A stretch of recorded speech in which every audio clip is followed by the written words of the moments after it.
Pierre 5, versets 8 à 9. Soyez sobres, veillez. Votre adversaire, le diable, rôde comme un lion rugissant, cherchant qui il dévorera. Résistez-lui avec une foi ferme, sachant que les mêmes souffrances sont imposées à vos frères dans le monde.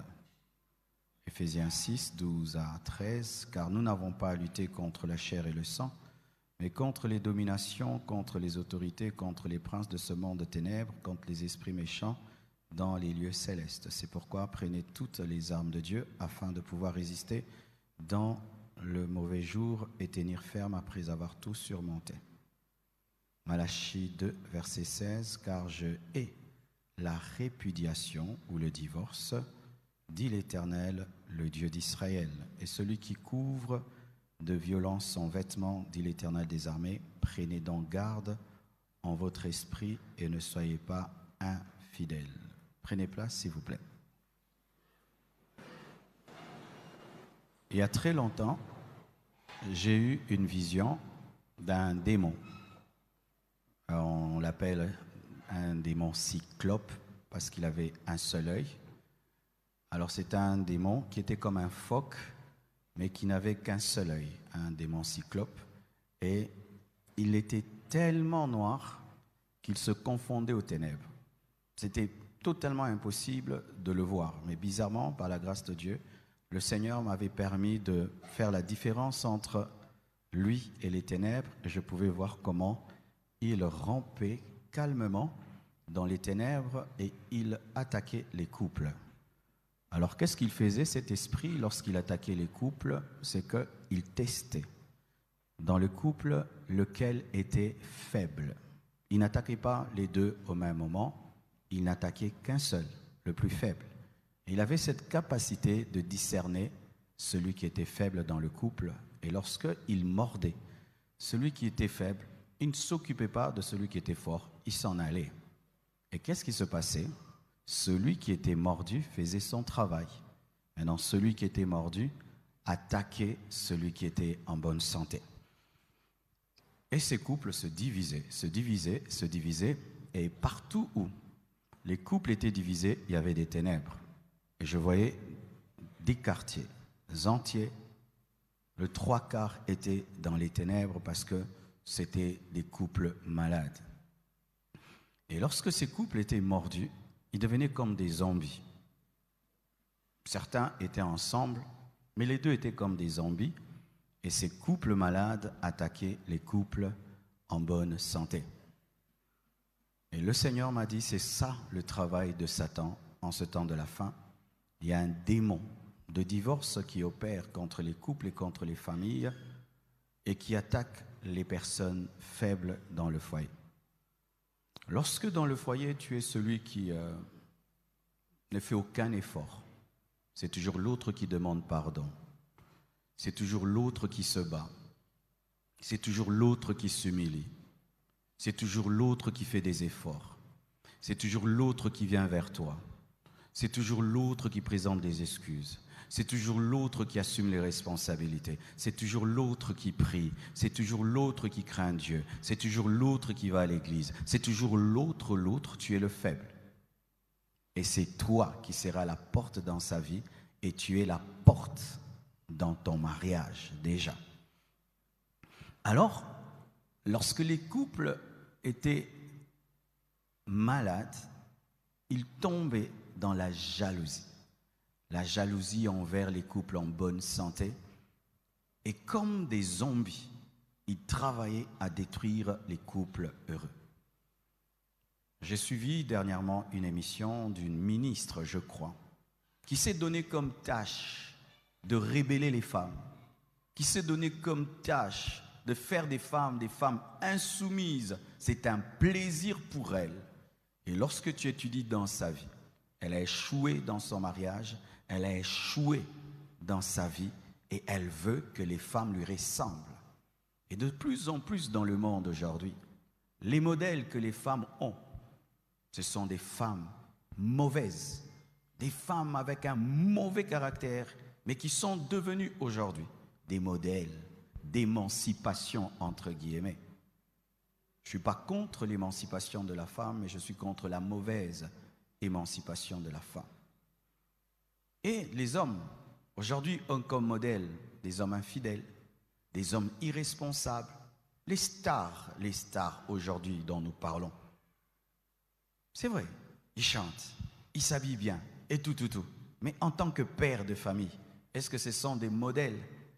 Les stars de la télévision, de la musique, tout le monde veut être ceci, cela. Mais en tant que père de famille, est-ce qu'ils sont à imiter? Les gens qui font des concerts et qui mettent une femme presque nue, non nue, sur le podium. Et tout le monde dit « Waouh, c'était waouh ». Mais vous n'avez pas vu une femme nue? Un père de famille qui met une femme nue sur son podium et personne ne voit. Des modèles pourrissent l'humanité. 10 sortes de divorce. C'est-à-dire que tu peux te retrouver dans un divorce sans savoir.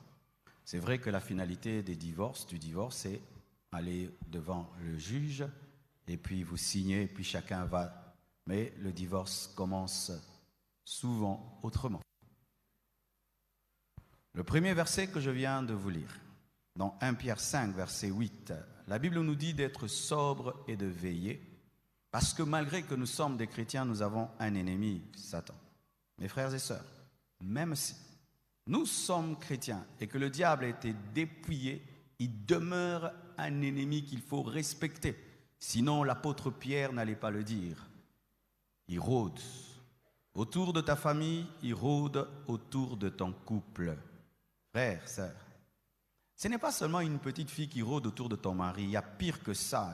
Il y a le diable qui rôde autour de ton mari. Eh bien, tu perds ton temps tout le temps à fouiller son téléphone, mais tu ne prends pas le temps de prier pour ton mari. Il y a plus qu'un petit garçon qui dérange ta femme. Il y a un démon qui cherche à détruire ta femme. Et tu es là trop jaloux, mais tu ne pries jamais pour ton épouse.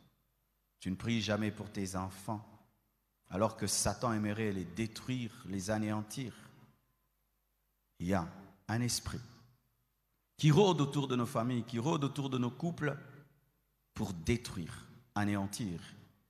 Et le secret, pour le vaincre, il faut avoir une foi ferme. Pas seulement la foi. La Bible dit une foi ferme, c'est-à-dire une foi qui demeure. Certains ont la foi au début du mariage, et quand les années passent, ils perdent la foi. Et tu entends un homme qui dit « Ah, cette femme ne peut pas changer, cet homme ne peut pas changer, c'est un démon, tu as perdu la foi, tu n'es pas ferme dans la foi. » Et la Bible nous dit que nous devons nous armer des armes de Dieu, car nous n'avons pas à lutter contre la chair et le sang, mais contre des dominations, des esprits impurs. Le plus grand combat que nous avons en tant que couple, en tant que famille, c'est contre le diable, les esprits impurs. Regardez déjà comment il a opéré contre la première famille, celle d'Adam et Ève. S'il a détruit la première famille, il cherche à détruire toutes les familles. Alors certains, lorsqu'ils passent par des moments de paix, de joie dans leur famille, ils pensent qu'eux, ils vivent sur Mars et les autres sont sur la Terre. Sache que si l'ennemi n'a pas encore attaqué ton couple, donc il est en train de se préparer. Il t'attaquera certainement, à moins que le diable soit né de nouveau. Alléluia. Et la Bible nous dit que nous devons tenir ferme, parce que les mêmes souffrances sont imposées aux autres. Vous savez, souvent dans les couples, les gens pensent qu'ils sont les seuls à souffrir. Quand tu as un mari avec un mauvais caractère, tu penses que tu es le seul à avoir un tel mari. Jusqu'à ce que tu t'entretiennes avec une autre femme et elle te révèle que son mari est pire que le tien. Pendant un temps, tu peux croire que tu as la plus mauvaise femme du monde jusqu'à ce que tu causes avec un autre frère qui va te révéler que vraiment lui, il a épousé la pire de femme, mais il l'aime et il la supporte. Chaque couple a ses problèmes. Certains ont des problèmes caractériels, d'autres des problèmes financiers, d'autres des problèmes matériels, d'autres des problèmes d'enfants, de carrière, des problèmes même, les enfants qui n'ont pas d'enfants, les enfants qui ne trouvent pas le travail, les enfants qui ne se marient pas, les enfants qui échouent à l'école, les enfants... Donc, tout couple a un problème. Et c'est rassurant. C'est apaisant. Parce que tout le monde a un combat. Tout le monde lutte avec quelque chose. Au début de mon mariage, j'avais un petit problème. Vous voyez, je suis marié à 30 ans. J'étais pasteur depuis l'âge de 23 ans, donc j'ai fait 7 ans seul. Donc j'avais mon horaire, mon emploi du temps, mon organisation. Alors lorsque Blanche est venue dans ma vie, je suis tombé dans une erreur. Je voulais que Blanche soit comme moi, à l'instant. C'est comme si tu es un militaire, tu es un rangers. Tu as 20 ans d'expérience et puis tu épouses une femme civile et puis tu veux qu'elle puisse faire des chutes comme toi, bombarder comme toi, parce qu'elle a épousé un militaire. Des choses que les pasteurs font. Pasteur, tu es pasteur, ça fait 20 ans. Tu épouses une sœur. Elle était venue seulement prier. Et puis tu l'as litoyée. Et alors, maintenant quand elle entre dans ta vie, tu aimerais qu'en un jour, elle ait toute ton expérience ministérielle. Alors qu'elle, toute sa vie, elle a rêvé d'épouser.